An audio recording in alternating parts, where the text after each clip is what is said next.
భారతీయ జనతా పార్టీకి సంబంధించి మొన్న ఈ మధ్యన నోటి దూలతో మధ్యప్రదేశ్‌కి సంబంధించినటువంటి మంత్రి చేసిన వ్యాఖ్యల వ్యవహారంలో అరెస్ట్ మీద స్టే ఇచ్చింది సుప్రీంకోర్టు. వాస్తవంగా ఎవరైతే కల్నల్ ఖురేషీ గురించి నరేంద్ర మోడీ వాళ్ళ మతం వాళ్ళతోనే, వాళ్ళ అమ్మాయితోనే వాళ్ళని దెబ్బకొట్టిచ్చాడు పాకిస్తానోళ్ళని అని చేసినటువంటి వ్యాఖ్యల కారణంగా ఆయన వివాదాస్పదమయ్యారు.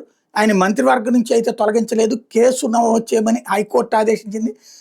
సుమోటోగా ఆదేశించినప్పుడు దాని మీదన స్టే కోసం సుప్రీంకోర్టుకి వెళ్తే సుప్రీంకోర్టు మరింత సీరియస్ అయి క్షమాపణ చెప్పింది. వెంటనే క్షమాపణ చెప్పాడు. కానీ ఇది మొక్కుబడి అన్నది supreme court. At the same time ఆ కేసుకు సంబంధించి ఒక స్పెషల్ ఇన్వెస్టిగేషన్ టీముని వేసింది. నాన్ మధ్యప్రదేశ్ ఐఏఎస్లు ఐపీఎస్లతో వేసినటువంటి ఆ కమిటీ స్పెషల్ ఇన్వెస్టిగేషన్ టీం ప్రాథమిక విచారణ నివేదిక ఇచ్చింది.